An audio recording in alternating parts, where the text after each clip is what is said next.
જય માતાજી ને હર હર મહાદેવ બધાઈને। તો હું મારી માં બે છે ને વાઢિયું વાઢવા આવી જોયું। આ આખું વાઢિયું ઊભું આમાં તો અમે માં દીકરી બે ઢોર હારું વાઢિયું વાઢવા આવ્યું।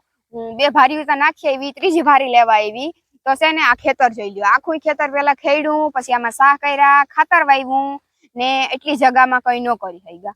કારણ કે જો આ એટલી જગા છે ને અહીં ટીટોણીએ ઈંડા મૂક્યા, એટલે આ ઈંડામાં હવે કઈ સમજાતું નથી મને।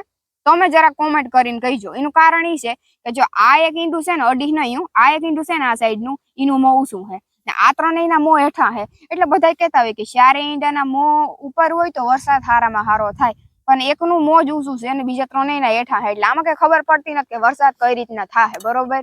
તો તમે મને કોમેન્ટ કરીને કહીજો કે કઈ રીતના હોય આમાં।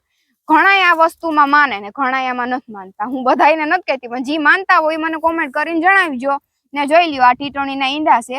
ઘણા લોકોએ જોયા હોય ને ઘણા નોએ જોયા હોય। એવું ન હોય કે લાગઠ માણસે જોયા જ હોય, જે સિટીમાં ને રહેતા હોય એને ન જોયા હોય, ગામડાના તા લગભગ બધા જોતા જ હોય ને। અમારા ખેડૂત માણસને જોઈ લ્યો, આખું ખેતર ખેડ્યું ને એટલી જગ્યા રહેવા દીધી ટીટોણી હારું। ઈંડા મૂકત હતા ને એવા હારું ઈના એક ફેરે તા મૂક્યા તા આઈ એ ફૂટી ગયા, પાછા બીજી ફેરે આઈને મૂક્યા ટીટોણી ઈંડા જોઈ લ્યો। આખો એનો મારો વેખાઈ શું થઈ ગયો, તો પાછા બીજી ફેરે અહીંયા જ મૂક્યા ઈંડા।